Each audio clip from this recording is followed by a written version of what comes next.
할렐루야. 주일 예배 나오신 모든 성도님들을 다시 한번 축복하고 환영합니다. 우리 앞뒤좌우 바라보시면서 이렇게 인사하겠습니다. 지난주에 한 인사인데요, 이번 주도 다시 한번 밝게 웃으시면서 정말로 보고 싶었습니다 이렇게 인사하시면 좋겠습니다.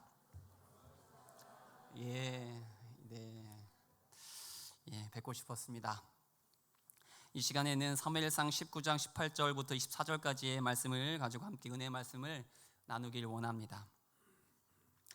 1960년대 미국 흑인 인권 운동가 하면 떠오르는 인물이 바로 이 사진 속에 마틴 루터 킹 주니어 목사님이 아닐까 싶습니다. 그가 전 세계적으로 알려지게 된 것은 그의 비폭력 평화 인권 운동뿐만 아니라 아마도 1963년 미국 워싱턴 DC에서 열린 직업과 자유를 위한 행진에서 외쳤던 그의 연설, 혹시 기억나실까요? 아마 I have a dream, 이 반복되는 그 연설을 아마 한 번쯤은 보셨거나 들었던 기억이 있으실 것 같습니다. 그 연설문의 일부를 제가 한번 읽어드리도록 하겠습니다. 영어로가 아니고 한국말로 읽어드리겠습니다. 나에게는 꿈이 있습니다. 언젠가는 이 나라가 일어나 모든 사람은 평등하게 태어났다라는 진실의 강령대로 살아가는 날이 있을 것이라는 꿈이 있습니다. 나에게는 꿈이 있습니다. 어린 흑인 소년 소녀들이 어린 백인 소년 소년들과 형제 자매로서 손을 맞잡을 수 있을 것이라는 꿈이 있습니다.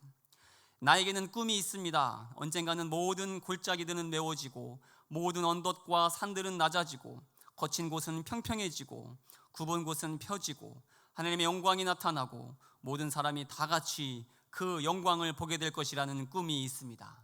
I have a dream today. 오늘 나에게는 꿈이 있습니다. 그렇습니다.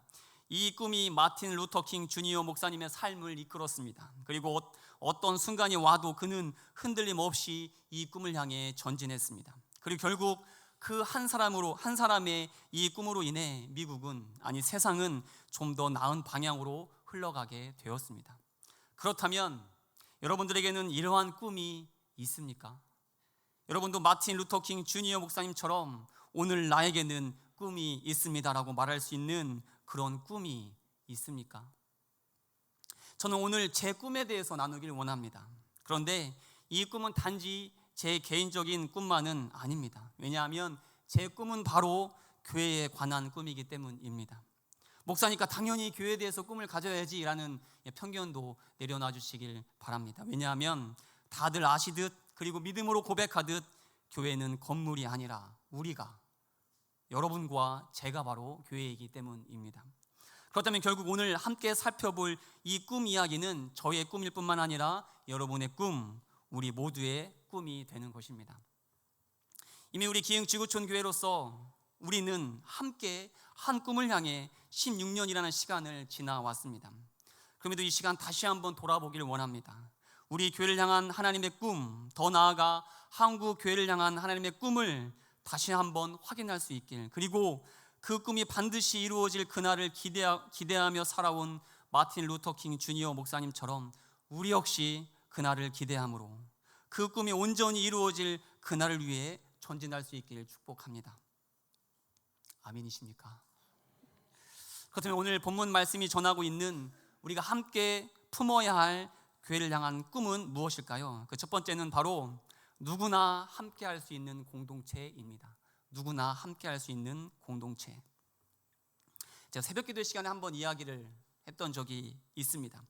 개척한 지 얼마 지나지 않은 한 목사님에 관한 이야기인데요, 주일 예배 때 이 목사님은 예배 준비를 위해 본당 앞쪽에 앉아 있었다고 합니다. 그런데 그때 예배 찬양 인도를 위해서 강단에서 연습하고 있던 찬양 그 팀원 중에 한 사람이 갑자기 목사님을 향해서 왜 자기를 쳐다보냐고 뭐라고 말하더랍니다. 그래서 목사님 웃으면서 성도님을 안 받고 그냥 이런저런 생각을 하고 있다라고 이렇게 공손하게 답을 드렸습니다. 그런데도 이 성도는 아니라고, 분명히 목사님이 자기를 기분 나쁜 표정으로, 그분의 표현대로라면 꼬라봤다고 자꾸 우겼답니다. 그래서 목사님도 아니라고, 왜 내가 성도님을 꼬라보냐고, 아니라고 답했는데 갑자기 성도가 흥분하더니 목사님을 향해 야, 이 18놈아, 네가 꼬라봤잖아 라고 욕을 하더랍니다. 정말 놀랍지 않습니까?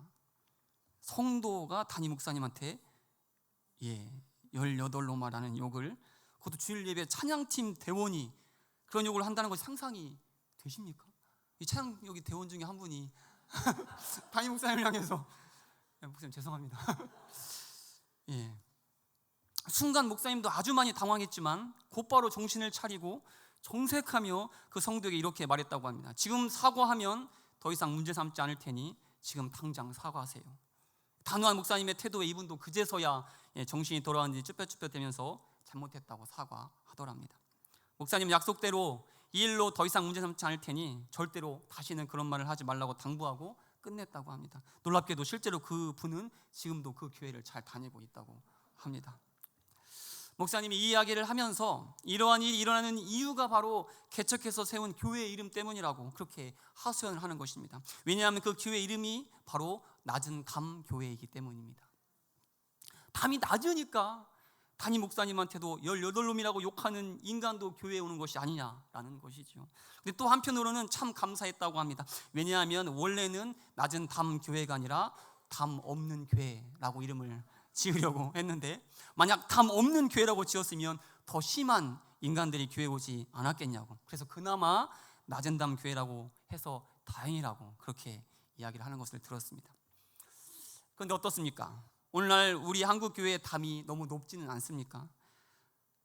오죽했으면 교회 이름을 낮은 담 교회라고 지었겠습니까? 아니, 우리나라 교회는 모두 담 없는 교회여야 하지 않습니까? 그래서 누구나 함께 할 수 있는 곳이 바로 교회 아닙니까? 오늘 우리가 함께 봉독한 본문은 자신을 시기한 사울 왕에 의해서 도망다니기 시작한 다윗을 보여줍니다. 다윗이 골리앗을 이기고 참전하는 전투마다 승리하는 것을 보고 사람들이 뭐라고 외쳤습니까? 사무엘상 18장 7절의 말씀을 제가 봉독합니다. 여인들이 뛰놀며 노래하여 이르되 사울이 죽인 자는 천천히요 다윗은 만만이로다 한지라. 사울이 왕인데, 사울이 최고 존엄인데 사람들은 누구를 더 높이고 있습니까? 다윗. 그것도 이제 겨우 20살도 되지 않은 애를 더 높이고 있으니 사울 왕이 어떻게 했습니까? 사무엘상 18장 9절 말씀을 제가 또 봉독합니다. 그날 후로 사울이 다윗을 주목하였더라. 왜 주목했을까요? 나보다 더 특별한 왕이 되기를 기대하는 마음으로, 축복하는 마음으로 다윗을 특별히 주목했을까요? 아닙니다. 이제 다윗에게 남은 것은 바로 자신의 자리, 왕의 자리뿐이라고 생각하며 혹시나 그 자리를 놓이지는 않을까 경계하는 마음으로 주목했습니다. 아니, 이제는 주목하는 것을 넘어 진작에 싹을 제거해 버리기로 작정합니다. 다윗을 죽이기로 결심한 것이지요.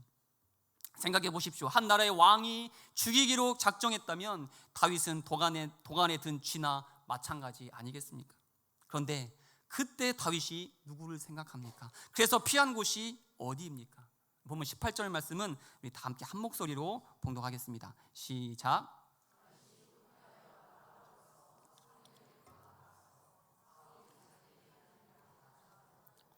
다윗과 사무엘이 나요소로 가서 살았더라.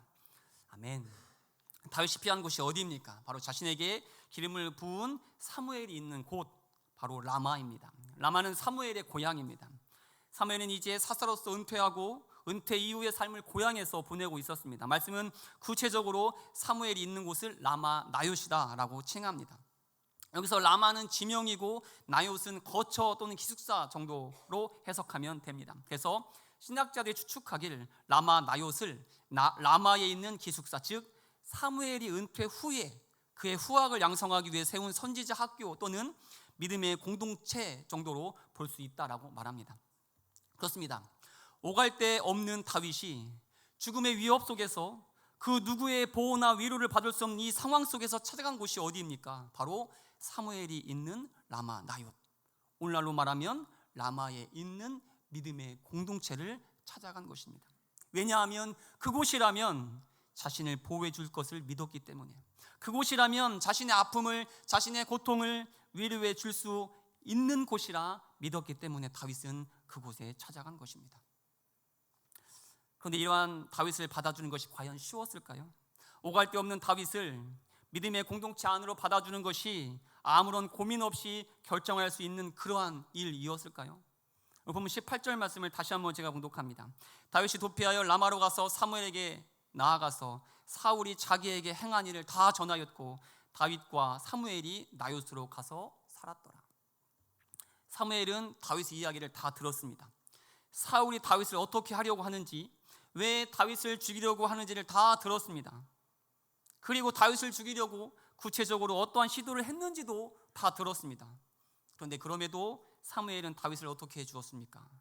다윗과 사무엘이 나요스로 가서 살았더라.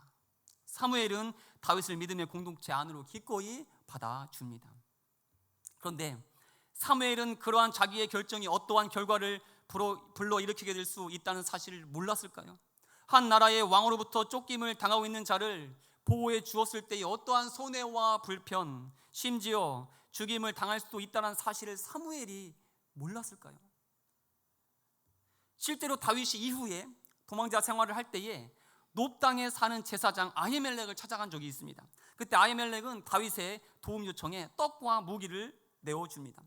그런데 이 일을 에돔 사람 도액이 다 알아서 사울에게 일러 바치는데, 이후에 어떠한 일이 일어나는지 사무엘상 22장 18절과 19절의 말씀을 다 함께 한 목소리로 봉독하겠습니다. 시작.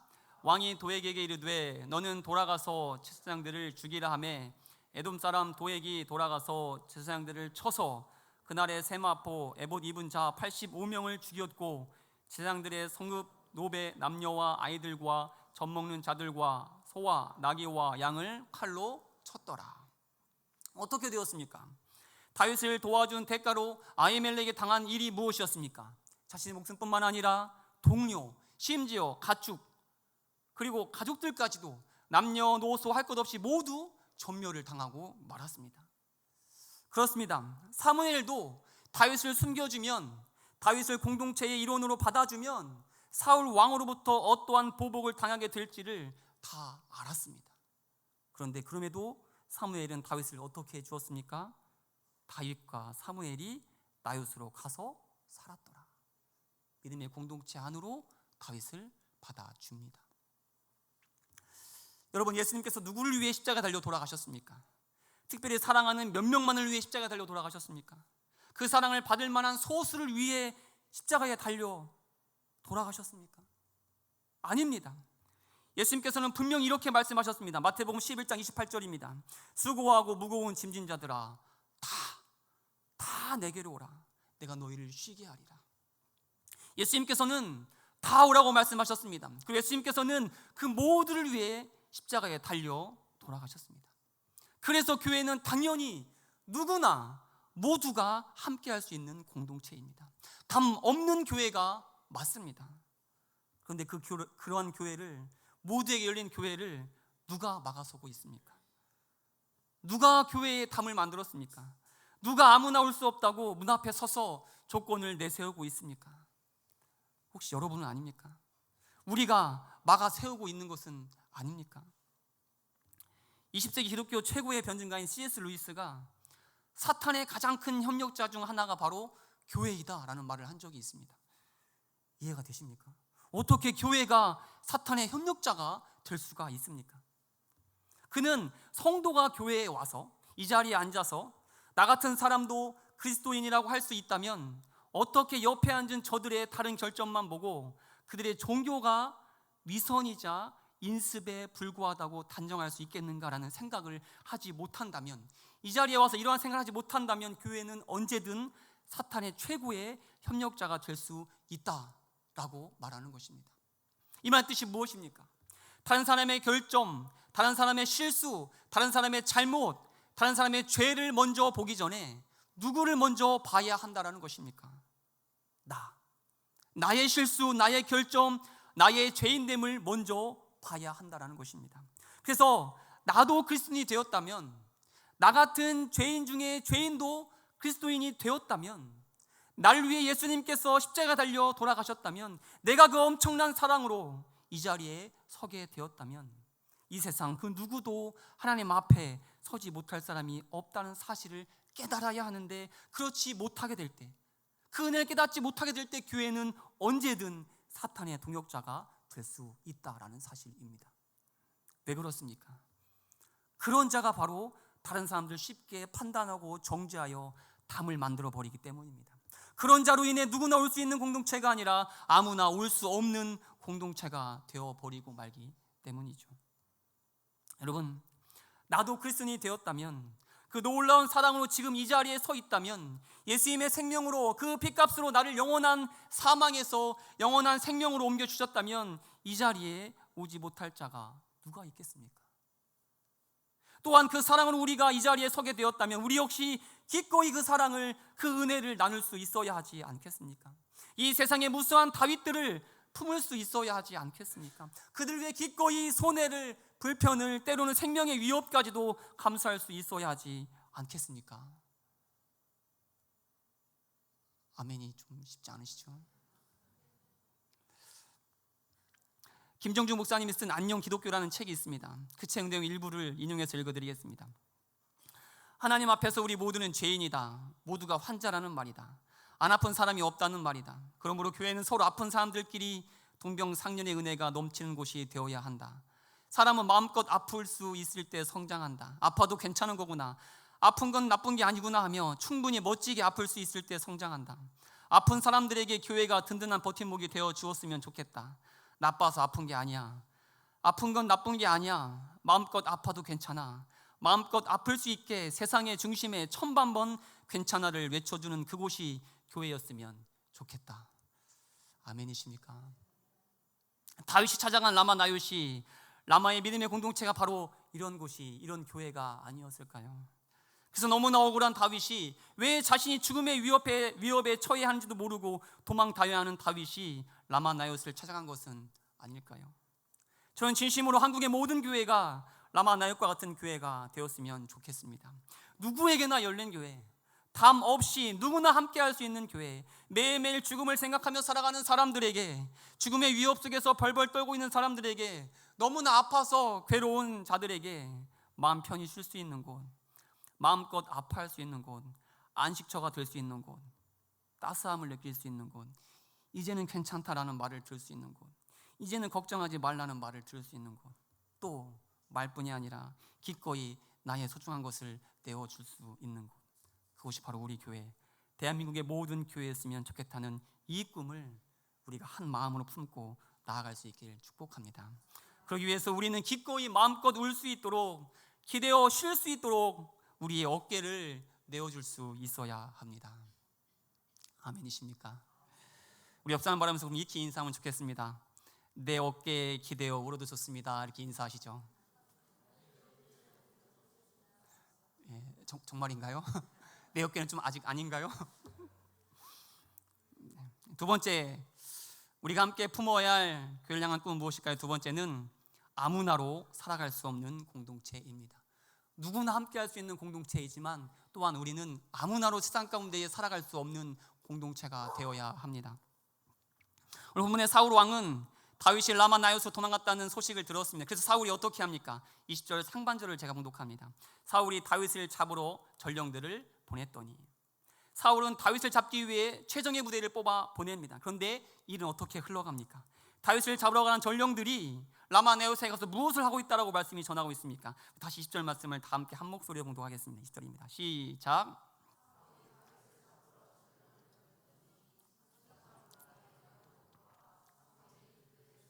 선것을 볼 때에 그들도 예언을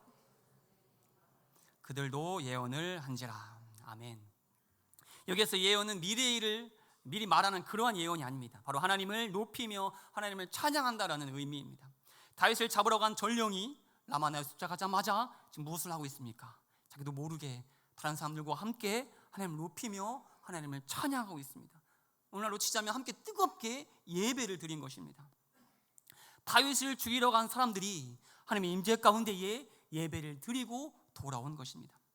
전령들이 이 일을 경험하고 어떻게 합니까? 다윗을 죽일 생각은 꿈에도 하지 못하고 너무 놀라고 당황하여 정신없이 사울에게로 돌아갑니다. 그리고 사울에게 보고합니다. 말이 보고지 간증을 하게 된 것입니다.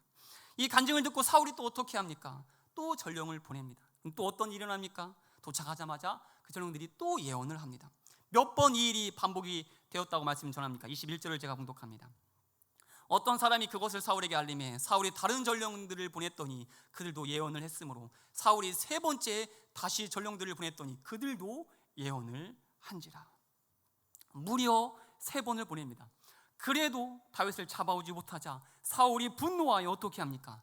본인이 직접 가서 다윗을 잡겠다라고 길을 나섭니다. 그런데 분노로 가득 차 호기롭게 길을 나선 사울에게는 어떠한 일이 또 일어납니까? 우리 23절 말씀 다 함께 한 목소리로 봉독합니다. 시작.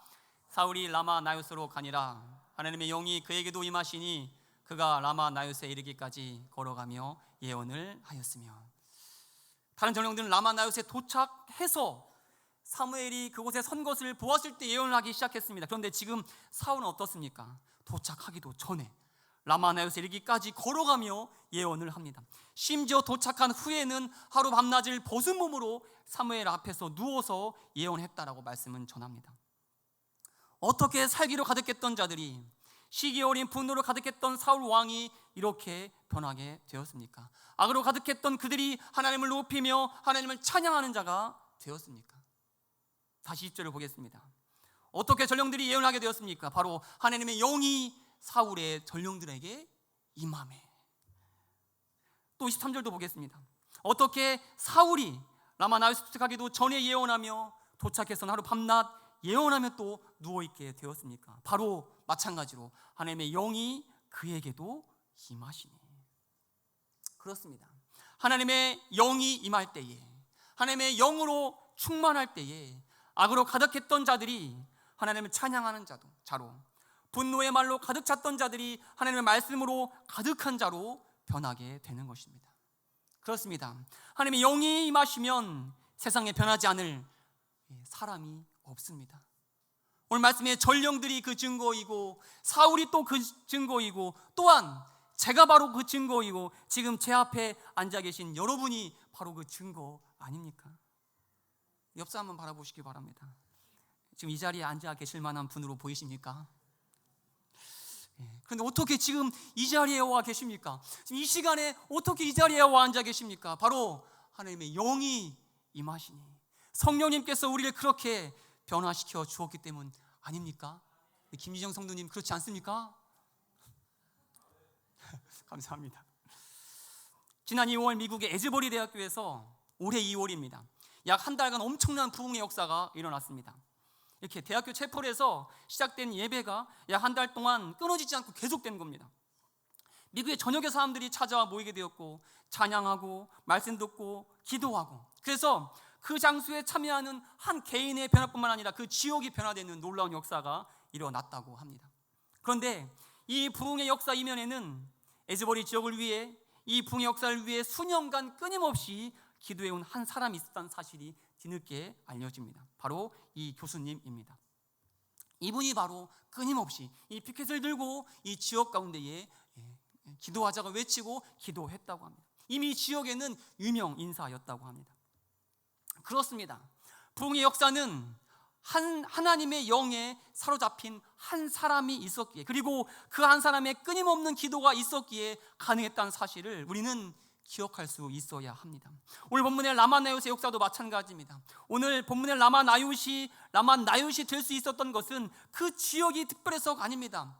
건물이 남달라서도 아닙니다. 바로 하나님의 영으로 충만한 사무엘이 그곳에 있었기 때문에, 그 한 사람으로 인해 라마 나요시 하나님의 영으로 충만한 공동체가 되었던 것입니다. 그래서 라마 나요스에 오는 모든 사람은 변할 수밖에 없었던 것입니다. 저는 한국의 모든 교회가 누구나 함께 할 수 있는 공동체가 되길 간절히 바랍니다. 또한 우리 한국교회가 절대로 세상에서 아무나로 살아갈 수 없는 공동체가 될 수 있기를 간절히 바랍니다. 그러기 위해서 필요한 것은 단 한 가지입니다. 무엇일까요? 바로 여러분, 우리가 사무엘과 같이 하나님의 영으로 충만한 자가 되어야 한다라는 사실입니다. 아멘이십니까? 끊임없이 말씀의 자리, 끊임없이 기도의 자리를 사모함으로 나아가 우리가 하나님의 영에 사로잡힌 자가 되어야 한다라는 것입니다. 그럴 때에 누구나 놀라운 변화를 받아 하나님의 그 능력을 온 세상에 전하는 자로 살아갈 수 있게 될 것입니다. 아멘이십니까? 그런 의미로 옆 사람과 이렇게 인사하면 좋겠습니다. 옆 사람 바라보시면서 이렇게 인사하시죠. 이번 주부터 새벽 기도회와 금요 기도회 함께 하실 거죠? 이렇게 인사하시죠. 다들 약속하셨죠? 응원을 내신 분 계신 것 같은데 다시 한번 하시죠. 내일부터 함께 하실 거죠? 이렇게 인사하시죠. 예, 감사합니다. 얼마 전에 넷플릭스에서 한 다큐멘터리를 우연히 보게 되었습니다. 제목은 어른 김장하라는 제목의 다큐멘터리입니다. 예, 다큐멘터리의 주인공, 이 사진 속의 이 어르신은 경남 진주에서 남성당 한약방을 운영하고 있습니다. 지금은 은퇴하셨을 겁니다. 언뜻 보면 그냥 허름한 한약방을 운영하는 이제 곧 은퇴를 앞둔 할아버지로만 보이시죠. 그런데 이분은 대통령 후보자도 쉽게 만나지 못하는 그러한 엄청난 분입니다. 다큐멘터리는 그가 평생토록 숨겨온 선행을 해온 그 선행을 하나하나 이렇게 추적합니다. 30대 때부터 해온 한약방을 통해 많은 돈을 벌게 되자 그는 인근 학생에게 장학금을 주기 시작합니다. 그 수가 점점 늘어나자 그는 나이 40에 아예 고등학교를 세우고 이사장의 자리에 오릅니다. 하지만 그는 결코 자리를 탐하거나 명예를 추구하는 자가 아니었습니다. 그래서 그는 너무나도 잘 일군 학교를 무려 1990년대 당시에 100억대에 이르는 이 학교 전부를 기꺼이 국가에 헌납합니다. 그리고 이후에도 계속 어르신은 가난하고 힘든 자들을 위해 아낌없는 선행을 이어갑니다. 그런데 그런 이 어르신이 지금까지 세상에 제대로 알려지지 않은 것은 절대로 자신의 선행을 드러내지 않았기 때문입니다. 그 어디에서 찾아와도 인터뷰를 다 사양했다고 합니다. 그러다가 이 끈질긴 설득으로 은퇴를 하기 직전에 마찬가지로 은퇴를 앞둔 지역 신문의 기자의 취재에 응하게 되었고 그 모든 과정을 영상에 담아 어른 김장하라는 다큐멘터리가 탄생이 되었던 것입니다. 그 취재를 한 기자가 이 어르신께 어떻게 이 일을 평생토록 하게 되었냐라고 질문을 합니다. 그때 이 어르신이 이렇게 답을 합니다. 내가 돈을 벌었다면 결국 아프고 괴로운 사람들을 상대로 해서 번 건데 그 소중한 돈을 함부로 쓸 수 없었습니다. 그리고 이어서 이렇게 또 말씀하십니다. 똥은 쌓아두면 구린내가 나지만 흩뿌려 버리면 거름이 돼 꽃도 피우고 열매도 맺습니다. 어른 김장하라는 다큐멘터리 제목답게 이 시대에 정말로 닮고 싶은 어른의 모습이 아닙니까? 그런데 제가 다큐멘터리의 그 제목을 가만히 보는데 제목 중간에 영어로 이렇게 써 있는 것이 보였습니다. 넘겨주시면 감사하겠습니다. 중간에 뭐라고 영어로 써 있는지 혹시 보입니까? 작아서 잘 안 보이시죠? 바로 올려주셔서 감사합니다. 좀 이따 올려주셔도 괜찮은데 보시면 이미 뭐 나왔는데요. 올려주십시오. 보면 잘 보시면 A man who heals the city. 이게 딱 보이는 거예요. 다큐멘터리를 다 보고 감동받아가지고 딱 다시 봤는데 이게 보이는 거예요. 뜻은 뭐죠? 도시를 치유하는 사람, 남자. 근데 이 글씨가 너무 낯이 익은 거예요. 어디서 많이 나왔을까요? 주보에 관심 있는 분들은 우리 교회의 비전이 이겁니다. 비전. 주보 한번 맨 뒤에 보시면 우리 교회 비전이 사이에 나와 있습니다. 줄이면 민족을 치유하고 세상을 변화시키는 교회. 민족을 치유하고 세상을 변화시키는 교회.